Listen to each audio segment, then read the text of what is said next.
isasama ko kayong lahat sa impyerno. Tigil mo yan! May babae bang dumaan dito? Wala ho. Nasa si Cathy. Ano kaya, maglaro kaya tayo? Taguan. Kailangan mo lang naman hanapin si Cathy. Basta ito ang rules. Hanapin mo si Cathy Kailangan mong bilisan. dahil hindi ko mapapangako sa'yo kung ano mangyayari sa kanya. Cathy!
Hello, Edward! Edward, naisahan nila ako! Pumunta ko dun sa lugar na pinag-usapan pero wala dun si Cassie! Nakuha nila yung pera, pare! Nahanap ko si Cathy. Wala na siya. Nasaan ka? Pupuntahan ka namin. Dadaling ko yung mga pulis.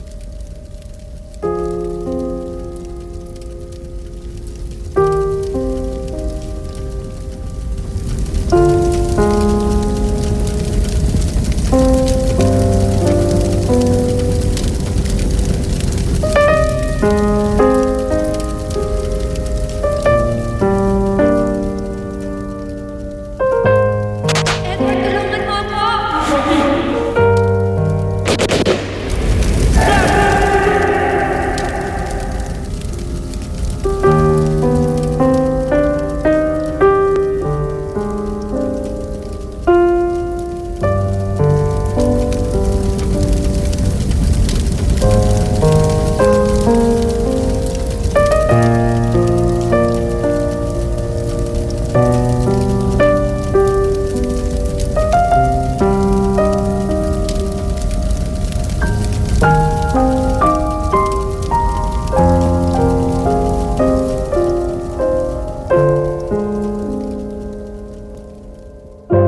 Ano yan sa ambulansya?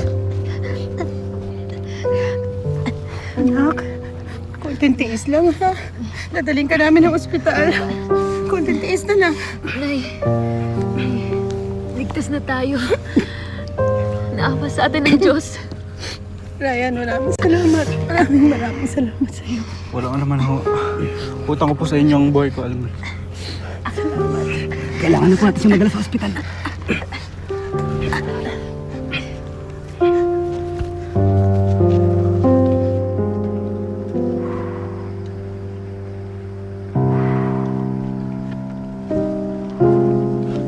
Edward!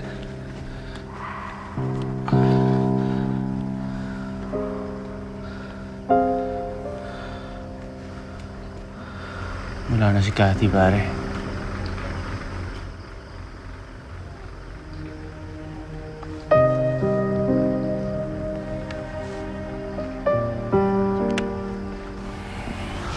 Teka. Mayaman yung mga polis. May SOP rin yung sinusundan eh.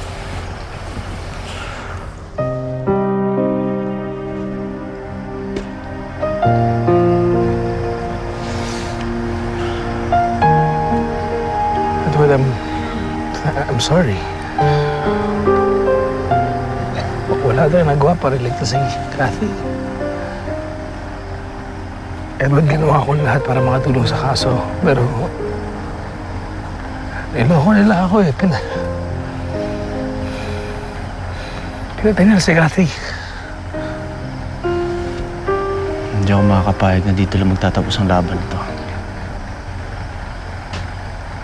Paghihiganti ko si Kathy, walang makakapagpigil sa akin. Kahit pa kamatayan.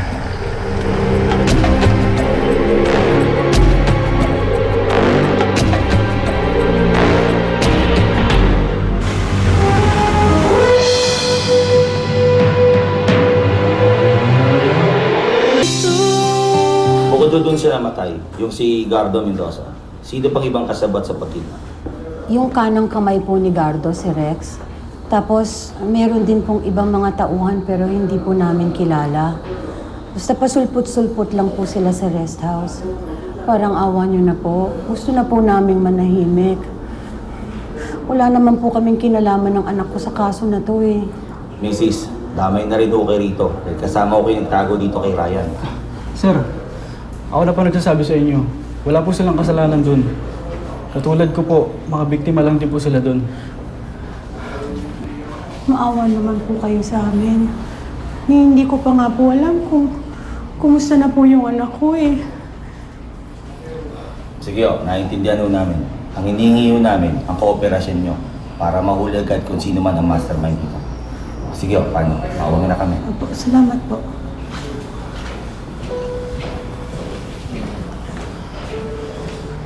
Dok, kumusta po yung anak ko? Okay naman po ang anak ninyo. Okay mag-alala, Mrs. Tapis lang po ang tama ng bala. Lilinisin po namin ang sugat niya. Marami pong salamat, Doktor. Kayo na pong bahala sa anak ko. Sige po. Sige. Salamat po. Salamat po. Huwag na kayo mag-alala, Aling Amor.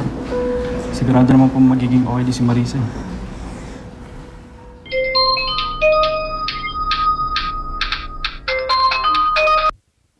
Hello, Mami? Ano? Wala na si Ate Kathy? Ma, please don't say that. Di totoo yan.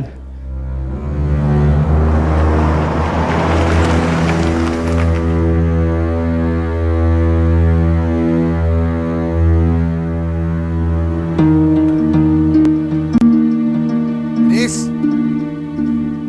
Denise! Denise! Sigurado akong hindi titigil si Manny hanggang di niya ako nakukuha. Oh, paano? Saan na tayo tutuloy niyan? Basta hindi tayo pwede umuwi eh. Denise!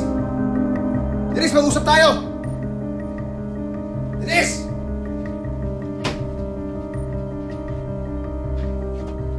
Denise! Kung sana nandito pa yung kuya nyo, hindi nun tayo hahayaang malagay sa peligro. Hanggang ngayon naman po sigurado ako binabantayan tayo ni Kuya. Denise! Denise! Oo naman, ate. Di ba, syempre mahal tayo ni Kuya nun. Hindi tayo papabayaan nun. Oo naman. Ako din, mahal na mahal ko kayo na Chang. Kahit anong mangyari, hindi kita papabayaan, ha? Gagawa ko ng kahit anong paraan para mabuhay lang tayo na maayos.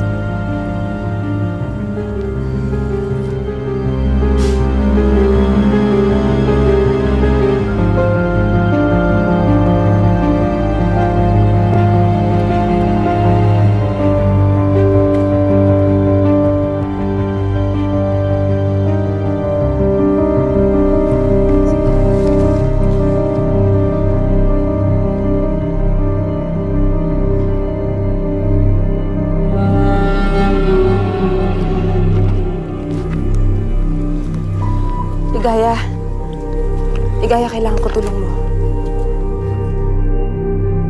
How? humawak na ng medico-legal ang sunog na bangkay para may sagawa ng autopsy. Ngayon, inihingi ko ang statement ninyo para sa investigasyon ng kasong ito. Nandiya ka, Edward! Pinatay mo ang anak ko! Sandali! Pinatay mo ang anak ko! Ma'am, hinahon ko kayo, ma'am. Please. Isa ka pa! Ay! Diyos ko! Ikaw! Pinabayaan mong nakaw kami ng 100 milyon. Sa ginawa mo na yan, parang ikaw na lang kumuha ng pera. Pero hindi importante yun eh. Ang importante sa amin ang buhay ng anak ko. Na pinabayaan mo! Kaya kahit ibigay mo man yung buhay mo yan, hindi namin matatanggap yung bilang kapalit sa buhay ng anak ko! Sandali! Wala kayong karapatan na sisihin ng apo ko. Bakit? Nung bang nasa panahon na namimili ko si Cathy, anong binigay nyo? Pera? Pera lang! Pero ang apo ko, anong binigay ng apo ko? Ang buhay niya! Para lamang mailigtas si Cathy. Naiintindihan niyo ba yun? Alam niyo ba yun? Kung pakailang, siya pumunta sa anak ko! Umasa ako na may babalik niya sa akin ang anak ko! Pero wala! Hindi totoo yan! Anak ko! Ma'am, sir, ginawa ko namin ang lahat. Ginawa namin ang Shut up! Huwag ka na makialam dito! Puro excuses na lang narinig ko sa inyo! Patay na ang anak ko! Hindi totoo yan! Hindi patay si Cathy! Hindi si Cathy ang bangkay na yan! Naniniwala akong buhay si Cathy! Buhay ang asawa ko!